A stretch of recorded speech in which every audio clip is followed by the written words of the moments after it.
Welcome to Hot Flashes, Menopause Monologues. I'm Helen Quigley, and this is a podcast made from inspiration and perspiration. Each episode features 2 monologues about menopause, and I ask the writer and my friend Helena Jevons about the story behind them. Back in episode 2, you heard the monologue 7 Equal Dabs, about frustrations blocking the way to a prescription for testosterone as an HRT treatment. In this episode, the problem isn't getting the prescription. It's the issues caused by a combination of Brexit, a worldwide pandemic, and demand for estrogen gel. And like testosterone, estrogen isn't just used as a medical treatment. For some, it's also necessary to their sense of self. But the first monologue takes us once more into the realm of speculative fiction. You might know of wartime icon Rosie the Riveter. But what if she had a sister? I thought this was really fun conceptually. So it's about a fictional person, but a very well-known fictional person. But rather than focus on the fictional person, you focused on her sister. So this is Rosie the Riveter's sister. And Rosie the Riveter was the American icon during World War II. So aspirational, beautiful, representing everything that's great about the American effort in the war. But someone had to stay on the ground and hammer nails into the planes and work in the factories. And like in the UK, to some extent, that was also the women. So absolutely. Where did that come from? And, you know, there were the glamour girls on the plane and the Vera Lynns singing, you know, Bluebirds over the White Cliffs of Dover and all of that sort of feminine inspiration for the troops. And then there were actually the women who were sweating in the, you know, ironworks and those kind of things. And all of those trades that would historically have been, you know, quite hardworking, absolutely male-dominated trades with women staying at home. And suddenly you've got women doing the riveting, right? And I was just riffing that, you know, it was almost like a Cinderella story. You know, it's like Rosie the Riveter's the picture girl on the posters. And then, you know, her sister's actually a bit older, a bit wide around the waist, hot as anything, welding planes. It is a nightmare, isn't it? If you're having hot flushes, where's the worst place to have them? Working next to an actual furnace. You've heard of my sister, right? Rosie the Riveter. The one with the bandana and the muscle pose. We can do it, they said, and oh boy, did we. Rosie's face ended up on posters, billboards, even a parade float. And me? Well, I was right there next to her, just off to the side, out of the frame, sweating through my overalls and cursing under my breath. See, Rosie had the glamour, the lipstick, the perfectly tied headscarf. I had grease under my nails, hair frizzed up like a bird's nest, and a face redder than a tomato because, surprise, the factory floor ain't air-conditioned. Hardly anywhere was. And when you're in the throes of menopause, working next to a welding torch, it's not so much, we can do it, as, can someone open a damn window before I explode? Let me tell you about factory life. It's not all heroic poses and patriotic slogans. It's loud. It's hot. And it smells like burnt metal and sweat. My job was riveting airplane wings all day, every day. Bang, bang, bang. It's satisfying at first, you know, like you're making a difference. But after a few months, the noise gets to you. One time I went home and my pa asked how my day was. I couldn't hear him, so I just yelled, "Airplanes!" He didn't ask again. Oh, you think you know what hot is. Try standing next to a row of industrial machinery while your body turns into a furnace. The other girls thought I was being dramatic, waving my fan around like I was Scarlett O'Hara.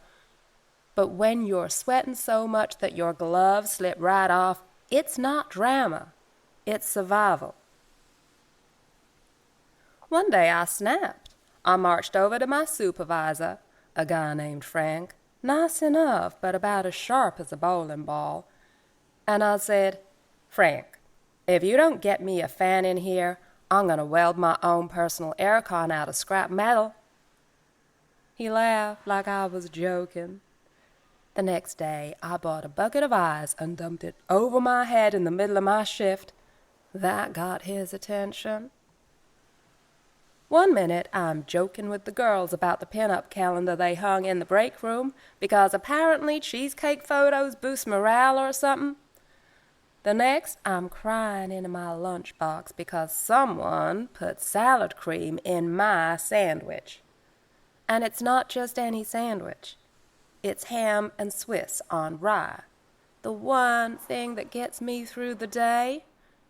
I never found out who did it, but I still glare at Betty Lou from Assembly Line B. Rosie, of course, handled it all like a pro. "Keep smiling, Edna," she'd say. "We're doing this for the boys overseas." And I'd nod because she was right. But inside I was thinking, I just hope one of those boys invents a way to stop these blasted night sweats. Speaking of nights, sleep, forget it. You ever try to get 8 hours when you're sharing a house with 3 kids, your pa's on the night shift, and a body that decides 3 a.m. is the perfect time for a hot flash?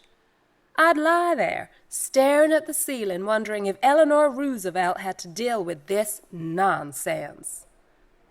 They didn't put that on the posters, did they? No. You don't see a sweaty, middle-aged woman in a factory smock holding a rivet gun in one hand and a bottle of aspirin in the other. It's all young, fresh-faced Rosies with their sleeves rolled up and their smiles plastered on. I love my sister, I do, but sometimes I wanted to jab her in the ribs and say, "Do you ever break a sweat? Or are you secretly powered by patriotic fairy dust? You cow." And when the war ended and the boys came home, they thanked us. Oh, they were very polite about it. "Thanks for holding the fort," they said, like we'd been minding the store while they went out for a smoke. And then they wanted their jobs back. Well, I handed in my rivet gun, went back to the kitchen and started making those ham and Swiss cheese sandwiches again. But every now and then, when the kids are asleep and the house is quiet, I think about those days in the factory. The noise, the heat, the camaraderie, and yeah, the sweat, lots of sweat. Still, we did it. We riveted those planes. We kept the factories running and we did our part. And sure, maybe I didn't make it into the history books or the propaganda movies. Maybe I didn't have the perfect pose or the catchy slogan. But those planes didn't get built by smiles and slogans. They got built by women like me, laughing through the tears and powering through the hot flashes because someone had to do it. And I smile because we did, not just Rosie, but all of us, even Bet Lou from Assembly Line B, though I'm still mad about that sandwich.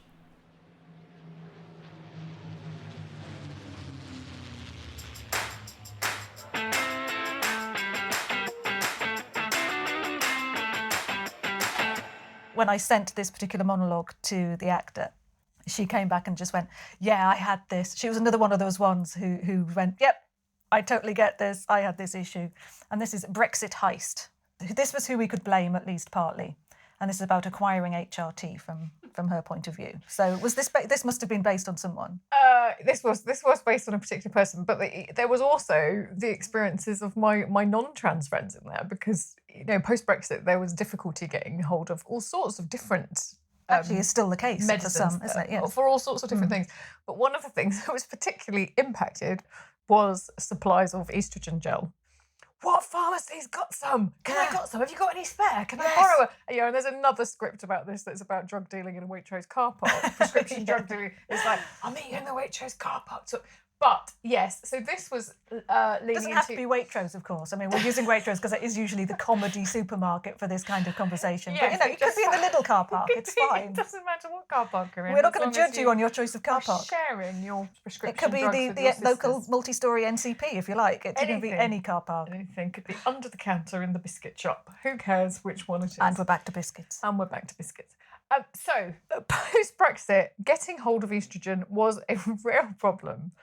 A real problem. And I remember phoning around pharmacists. I remember phoning my friend. We had a WhatsApp group. Absolutely ridiculous. But it was very interesting to have a conversation with a trans friend of mine who had a very similar experience in this script. I nearly didn't put it in the books because I thought I don't know if I feel comfortable writing to this. Do I need to go and find a trans writer to write this piece? Because I felt this one like it needed a lot of cherishing and getting right. So I was really pleased when you sent it To Kay. Mm-hmm. to Kay, and she said, yes, that's exactly Yes, my without any particular experience. prompting, she said. Because she said, had yes, I carte have blanche this. to feedback, to rewrite, to input, to change, to amend. It felt very, very important to have a voice around the trans experience of hormones, given all of the challenges around transitioning. We haven't got a trans man doing a monologue yet. We need to Absolutely. get the experience on the other side. So that's something that's, in the pipeline at the moment to try and tell that story as well. So, but yeah, I was really glad that this one seemed to hit the mark in the way that it had. And I think it's important that this voice is in there. I never thought Brexit would have such a personal vendetta against me. Sure, I expected the economy to tank, the price of cucumbers to double, and an embarrassing number of red passports to be waved about, but I didn't think it would come for my estrogen. My estrogen, of all things. You'd think hormones wouldn't be high on the list of Brexit casualties, but no, somewhere between sovereignty and fish quotas, someone decided, you know what? Let's make Julia's life a complete nightmare. And now here I am, day 49 without my prescription. Not that I'm counting or anything. It started innocently enough. I called the pharmacy. Oh, we're waiting on a delivery, they said. Fine, delays happen. Except then it wasn't a delay. It was a full-on disappearance. The supplier's in Europe, you see. So, no hormones for Julia. And it's been a time. First, there's the physical stuff. The skin changes, instant menopause. The amount of time it took me to get to being a woman, I was not expecting to have to go through that. I'd finally gotten to a point where I could look in the mirror and say, yes, this is me. And now my skin's dry, my face feels unfamiliar, and my hair... I plucked a chin hair the other day that could have been used to tow a small boat. Then there's the emotional roller coaster, or the what fresh hell is this express. Last week, I cried over a dog food advert. Not just teary-eyed, full-on heaving sobs, because the Labrador looked so happy. The day after that, I snapped at a barista for forgetting my oat milk. Poor thing, he probably thought I was possessed. I left a £5 tip out of guilt, which made me cry again, because apparently guilt tips are now a thing I do. Before all this, I'd reached a point where I felt settled, comfortable in my body, in my skin. But now, every day feels like a battle with my reflection.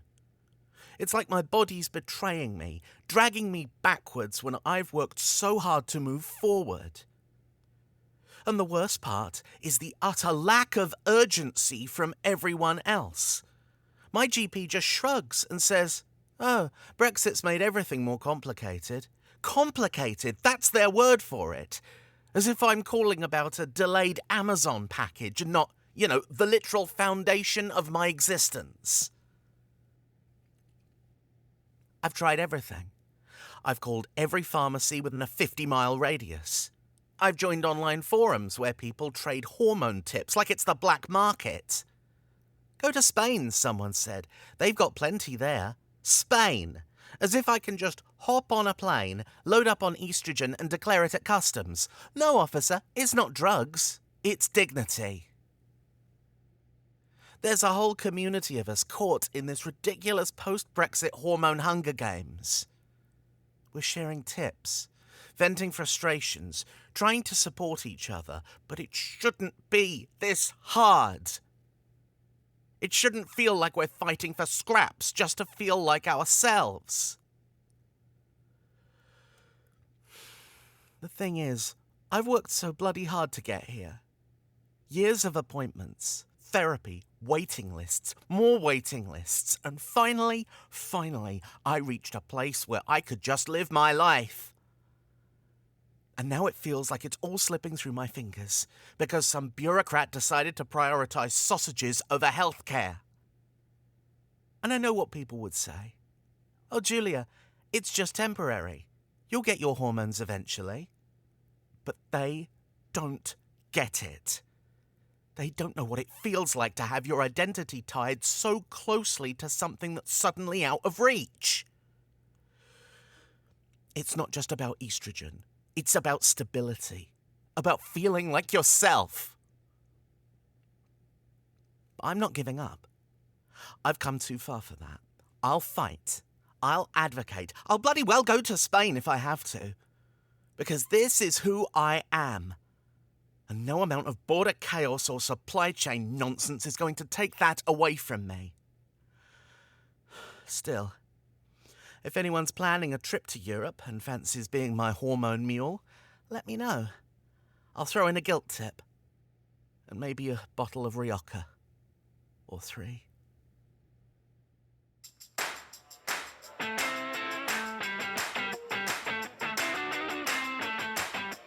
In this episode of Hot Flashes Menopause Monologues, Rosie the Riveter's sister was performed by Tia Dunn, and Brexit Heist was performed by Kay Eluvian.